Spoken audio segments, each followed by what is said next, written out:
This is a production of Cornell University.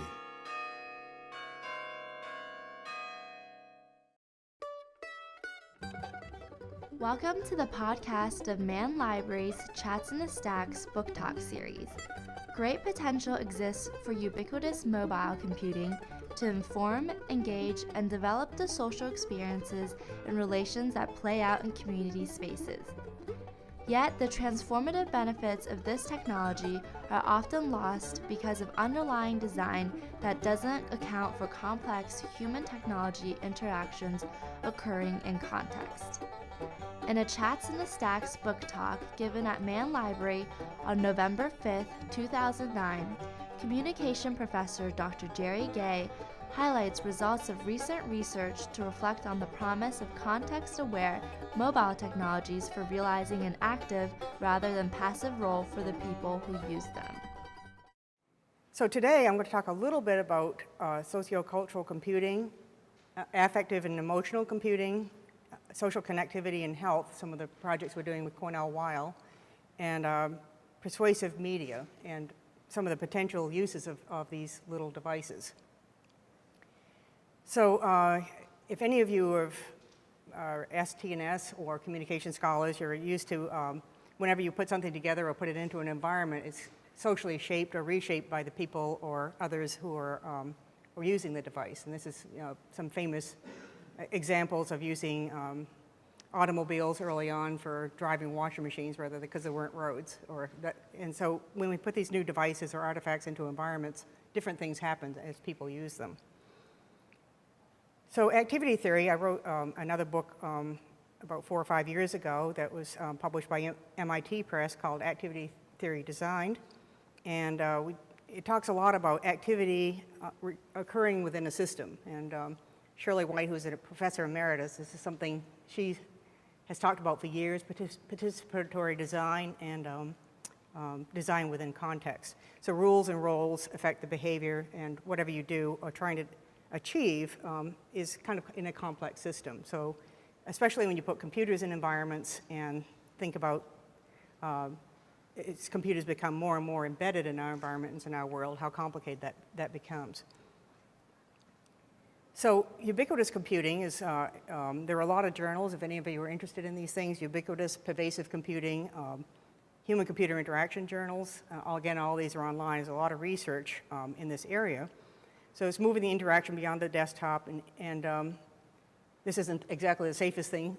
You hear a lot about texting and things too. We do eye tracking research in our labs, and one of the things that in the eye tracking literature that's kind of famous as well is people as they're driving and they're looking at these devices or even just talking on their phone, even the hands-free, they're looking at the tops of buildings and not paying any attention to their driving. So their eyes still wander around, just even being a little more preoccupied by any of these devices. So we have to really think carefully how we're going to embed these into the environment.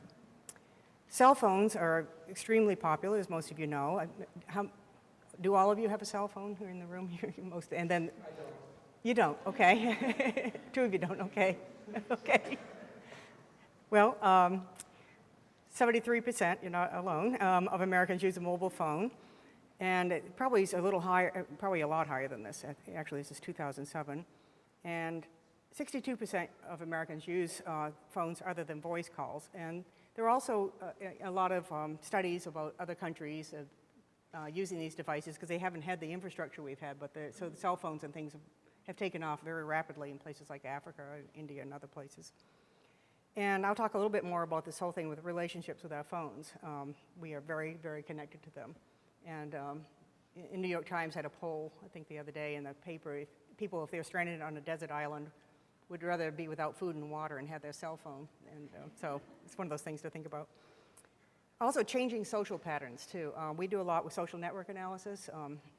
Poppy McLeod is a colleague of mine, and Connie Yuan, a number of us look at how patterns and relationships are changing among groups. How do you relate to your friends or across boundaries, and you can map all this out very visually. Context is an interesting, as I described in the first section of this book, there are a couple of approaches, and I work a lot with computer scientists through the information science program. So there's this whole notion that context is stable, separate from activity. You can somehow create algorithms and figure all this stuff out. And I'm sort of on the right-hand side of this as a social scientist that is much more dynamic. It depends on the activities and not separate from activities.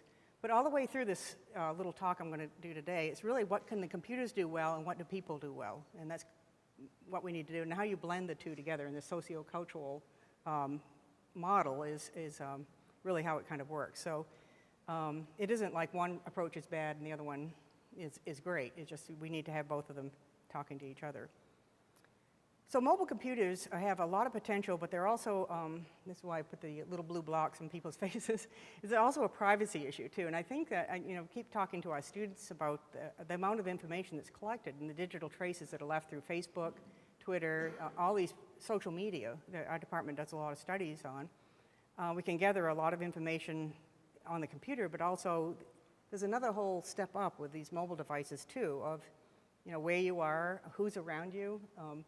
It knows where, if you're like in New York recently, it will recommend restaurants that are around a particular area. It will come up on your computer automatically or your little handheld device. And can provide relevant information, but there's also this little dark side you need to think about too. Even if you have a cell phone, if you get on an airplane here in Ithaca and shut off your phone, you turn it back on, the phone knows you're in North Carolina or wherever you landed, so just all these things that can be done. And Google's been working a lot on trying to aggregate a lot of this information as well, not just with mobile technologies, but if you've been following like Google Maps and the swine flu virus, you can look on the maps to see, they know almost 2 to 3 weeks ahead of the CDC where the flu is going to be based on inquiries online. So the aggregate part of this isn't so much, but it doesn't take much to think about mining just information a little bit back to individual level at some point. It may be my age that I'm a little more paranoid about this, but it's a lot of the information that's on Facebook that people are putting out there. If the government asked you to put this out here, you wouldn't, but you're voluntarily posting information that's pretty incredible. So there's a lot of automatic stuff being collected and a lot of things that we're voluntarily putting out there as well. We've done some experiments with the Smithsonian. We had a grant from Intel over the last few years, looking at use of computers, small devices in museums. So we worked with the Smithsonian, the Field Museums of Chicago, and Kew Gardens in London. And so we could put sensors in the floors, and we could figure out where people were going. We also could use the mobile devices to help track where people were going too. So you can, again, look at tempo, common paths, what artifacts or objects are very popular. We worked with the engineering students to build a lot of the sensors for us. And then we were doing a lot of things like digital traces. So you could take this little computer device and figure out where to go next. If you wanted a quiet corner, you could choose something where people weren't moving at the moment. You could also look at the climate. So we were trying to take things that administrators usually collect about where people are going and then putting it back to the users to help illuminate different behavior.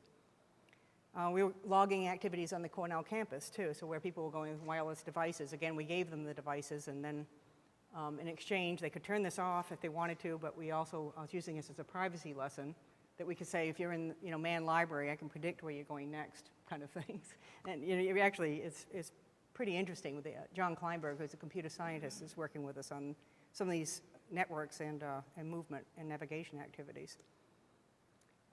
So they're straight up using technology as a tool. This is the thing we did at the Smithsonian, where you could look in objects or do things that you usually couldn't do, get information, little movies, or information about a particular object. And then there's a kind of a step up where you start adding social features. This is little kids. These aren't high-level comments, but these are kids kind of engaging or leaving little comments about an object on their handheld for other kids to read. So we did some things at the Johnson Museum. If you go over there, we had this thing called iPod tagging. You can look at something, and the Johnson is doing something of putting about 800 or 900 objects in cases because they can't display all their things. So when they build this new wing, they want to have, we've been working with them quite closely on trying to think of ways of making what could be a mind-numbing experience a little more exciting by talking a lot more about objects or having people label and leave their labels and to describe an object or a tag. So the different ways of working on a social level like this that in more of the educational environment. And of course, we can look at social interactions in these spaces and map those too from these digital traces. This is another one on the Cornell campus where we had people walk around with devices and leave notes. So the green dots are positive notes, the red dots are negative notes. Cornell didn't want to use this because of the negative comments, I mean for the tours. Like the book store is too expensive or something. There were nice comments about Mann Library, by the way, in here. But, and then we can take this a step up too and do these things. This is a PhD student in information science. He's working on looking at emotional reactions as people walk around spaces. So again, you can link a lot of biofeedback mechanisms and other things to these devices, like accelerometers or anything you want to, and then get some feedback on what's happening in a space. So emotion is something that we've been looking at on these things too, of trying to provide emotional support in groups. And so this is one of the things that was done at Carnegie Mellon, where they had just colors representing things. And it's like, and people could leave messages on these little bars. Again, this was online. We've tried taking this thing and trying to do clinical trial things with cancer patients at Cornell with their cell phones. And what we're trying to do is looking at the needs of cancer patients who have a lot of anxiety and seeing if there are ways with the cell phones and these personal mobile devices to reduce anxiety in groups. So, and also patients and caregivers have a lot of needs themselves too to interact with other people. So we developed this little mobile social support system that connects patients with peers, and so we have people in clinical trials that are sort of working with each other. And it's like Twitter with images, basically, is what this design is. So the Robert Wood Johnson Foundation has been funding some of our work, and some of these things can be used for tobacco usage, alcoholism, obesity, and other things too, besides the cancer support groups. But social connectivity matters, so I don't know how many of you have seen the studies too of the social influence of, like if you're overweight, your friends tend to be overweight as well. So you have kind of this influence. I guess Harvard University did this study. So a lot of these peer and social groups matter in these healthy, these environments. So, and a lot of people don't have a lot of support when they're going through some difficult times. So there have been a number of studies on empathy and social support, better access to information. These cell phones, again, are very, very pervasive and with you all the time. So they are really, I think, particularly useful in situations that are dealing with health issues. Again, a PhD student of mine, J.P. Pollack, is working a lot on testing this at Weill at the moment. So we tend to share more information when we're stressed, and then there's a whole thing that we hope is reducing stress and anxiety and building this, and not, it's complicated. Emotions are very complicated. We hope we don't make people more anxious too, is another kind of thing you have to watch out for. And it's also is a great data collection tool too. So you can, doctors and nurses and other people can monitor. So you can almost have like a triage so that people aren't calling the doctor constantly, but they can kind of monitor this subtly. And then if it looks like people are feeling down or anxious, they could contact the patient directly. So the way this works is they're presented this little platform. We ask them what their mood is, and they choose out of all these images that we've developed. There's 27,000 photos from Flickr that have been tagged with emotion words like happy, sad, distressed, or whatever. And then we store these, and then people can select from this array, and then they choose this one, and they say, today has not been a good day, is their little note. And then it goes into their group aggregate images. So the one they just chose is right there. And then they can either contact that person or have a group discussion or an individual private discussion with this person. So this is very preliminary. We just started this, and it's like one of those things you're presenting something a little bit earlier than it's ready to be presented, but it is working fairly well. And even when we tried it with populations that are not ill, we were doing things like in the lab, I could monitor when the programming team was feeling like they weren't getting things done, or you could look at groups of your students, or just at a glance kind of look at the emotional as well as the cognitive state of what's happening. So we've been doing a lot on norms. We're trying to look at sense of belongingness is another scale we're looking at. A lot of individual differences involved in this too. So to continue this little thread of mobile phones and health, there are a number of things you could do with these devices, and I think there's a lot of potential, and I think this is kind of where we've been putting a lot of our energy lately. So we just started working on an NIH grant with nutrition on looking at some of the food habits and trying to monitor what people are doing and where they're doing it. And this is another thing that can happen. Again, you can tie biofeedback things like numbers of steps people are taking, behavior change. You collect a lot of data on what's actually happening, to see if people are complying with what is going on, location and social networks. So in this particular study that I'm going to talk about, which is a Robert Wood Johnson mobile health game, we looked at behavior change in social networks. We're trying to look at with 7th and 8th graders, which is a real interesting age group to work with. We worked also with Brian Wansing, who's in AIM. He has the Mindless Eating book he wrote. I don't know how many of you are familiar with that, but he's, he does studies like you have a bowl of soup while people are watching TV, have pipes at the bottom of the bowl, and it keeps constantly, it fills up all the time and people keep eating soup until they are ready to explode, I think. And, or he does things with popcorn out here in the movie theaters, and so people will get giant tubs of stale popcorn, and they will eat these, vast amounts of popcorn as opposed to getting just a small portion. So he has a lot of tips he's developed, and we're trying to incorporate these into the game, like eat a healthy breakfast, eat smaller portion sizes, and more fruits and vegetables, those kinds of things. So again, the persuasive technology is kind of a big area. Persuasion is a big part of the communication field too. So we're trying to use technology in a positive way to help shape behavior. So there is this whole ability of the mobile phone to deliver information or messages, and it can be very tailored to where you are or what you're doing. And then this whole close relationship with our phones too, I think has a little bit of bearing on why these work, especially with young people or adolescents. So most of us know on mobile persuasion that games have challenge control, endpoints, and things that make them very compelling. So this Robert Wood Johnson Foundation has a Pioneer Grant thread that they want us to look at what is inherent in games that make them work, and some of those elements are listed there. Social facilitation, we perform better and learn behaviors when we're being observed. So if we think someone's watching us, we tend to do a little better. We compare ourselves to others. So if you're in a gymnasium and someone's pedaling really fast, you tend to pedal a little faster in your bicycle too to try to make things go a little better. And Bandor, most of us are familiar with that too.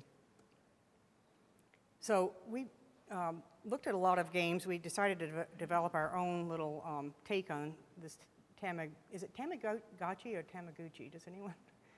I call it just Tamaguchi, I'll call it. So Nintendo dogs, a lot of the Japanese games are very, very popular, or have been. So it's what's really kind of nice about these toys. There are no real-world consequences. So in other words, if you have a pet or an animal that's, like a Tamagotchi, you aren't going to kill it, or something while you experiment with things. So you have the same or better interactions as you would have with a real pet, and people don't tend to get bored with it. And I've already mentioned Brian's book and some of his work. There's another one too that's kind of interesting too. In Brian's book, he talks about if you go out to dinner and you get a bottle of wine, and it's from North Dakota, you think you're having a worse time than if it's from like New York or California. So it's kind of it's something you just don't expect wine, I guess, from North Dakota to be delicious or something. So people will leave a half hour earlier from the dinner parties or things based on that. So this is based on this particular process. We did a lot of iterative testing and designing. And what people do, these were the kids would choose a pet, so they could actually adopt a pet. We did a lot of things of how attached they felt to the animal and so on. So they'd get this pet, and then we had them take a picture of what they were actually eating. So we have a huge documentation of what groups of people were eating. This is a rural school district. Actually, we didn't. Some of the families were so poor, we actually had to provide money to actually, so the kids would have a choice of what to eat for breakfast, which is kind of a sad situation, but it was what, you know, everyone's dealing with in our country too. And the obesity epidemic is out of control too. So there were different conditions. So if you adopted a plant or a pet, this would be on your home screen. So it would be kind of a reminder. So if you're doing very well, your plant or pet would thrive, or if you weren't, it would lose its leaves or, you know, or die. A lot of the boys in these conditions too would actually try to break the pet or make it sick or something at first, and then they would sort of start playing again. So they'd give it, you know, scurvy or help it lose its teeth or whatever they were trying to do. So over time, successful adherents, they get special things for the pet or other things from the, such as mini games or other little rewards too. So this is a picture of, this was kind of a logistical undertaking, I guess is a polite way of putting it. We got 80 iPhones, and then we had to work with AT&T, who actually just charges full everything, and we handed these out. And we had to do a lot of things with compliance. When you went to a school or working with kids, you have to tell them not to do porn, not to bully each other and things. And you could see a lot of people sitting there saying, I can do porn on these things. You know?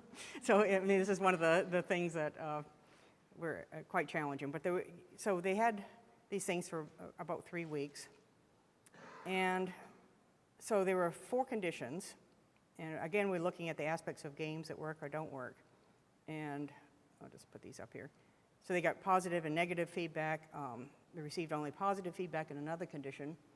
And then we had a couple of control groups just to make sure the avatars or the little animals were working. We had just them taking pictures of only the food consumed or taking pictures of you know, just anything in their environment. So they were twice as likely to eat healthy food and everything if they got a whole spectrum of feedback. So it was kind of interesting. If they only got positive feedback, and I think there is a sort of something in our culture too that we're over rewarding people with positive feedback or too much praise with kids or everyone gets a trophy kind of thing.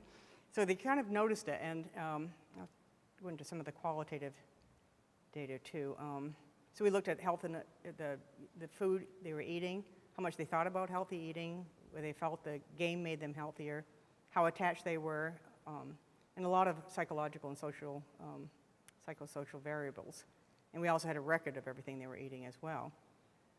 So on the qualitative data, you probably can't see this, but we interviewed them and said, did you find yourself using the pet a lot? And the interviewee said, yes, I looked at the pet every day.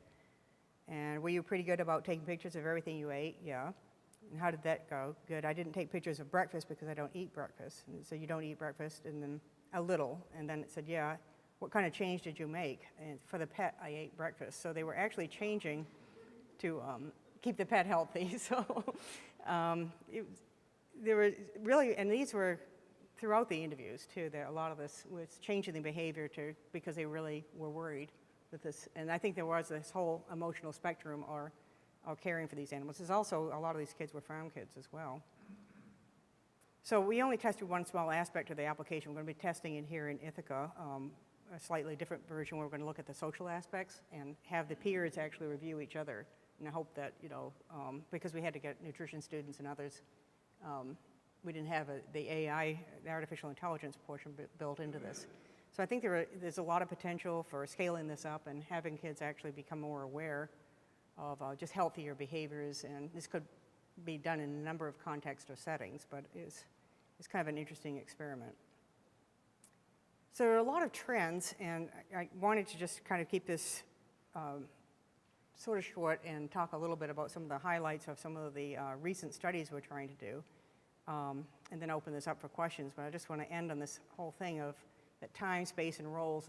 The computers and the way we're interacting with them really we're blurring a lot of boundaries. We're interacting with our computers in different environments. So, you know, we have people, you know, writing families when they're in the office environment, your home, you're in the working on office things. It just is a lot of things happening at different times now. It isn't so clearly distinctive what's going on in what place. And this whole thing of digital traces is an unbelievable amount of information we collected on some of these studies, and trying to analyze this. I think that there's just a lot of information out there as far as if people are interested in this room on doing any kind of studies. You can look at Facebook applications. There are 100,000 apps now on the Macintosh App Store, and everything from monitoring weight gain to a lot of things on just regular games and other kinds of things. A lot of little silly things too, but people are making money. A lot of people just are not doing so well with it. And then these whole smart objects and intelligent context, where just computers are embedded everywhere, and they're in our toys or our walls, just all around us. And then I think there's a lot of potential with this whole, which is what I'm mainly working on, is this whole personal customization and interactivity. I think that these devices, we've done some other studies in the Johnson Museum too, of having kids go around, and when they have control over this environment, rather than having an adult tell them what to do, that they have some kind of control over their learning environment. They can interact with these things. And when we've done recall and retention tests years later, and I mean not years later, months later, they were much higher if they had control over their own device, as opposed to have a docent or a teacher tell them what was going on in the museum. So they remember dates, they remembered incredible amounts of information around that. So I think there's a lot of potential. We're really trying to study these things and keep up with things that are moving very, very rapidly. But that's what I wanted to share, a couple of case studies with you folks today, then open up, because I know a number of you I recognize are doing research in this area too, in the room here. So I thought it'd be kind of interesting to talk about some of the things you're working on or thinking about with us as well. So and I just wanted to, this is some of the people on the mobile health team too. I just wanted to mention, we have some doctors at Weill Medical School and a couple of colleagues in communication, a number of information science students, and JP is a PhD student that's pretty heavily involved in the emotion computing. This has been a production of Cornell University, on the web at cornell.edu.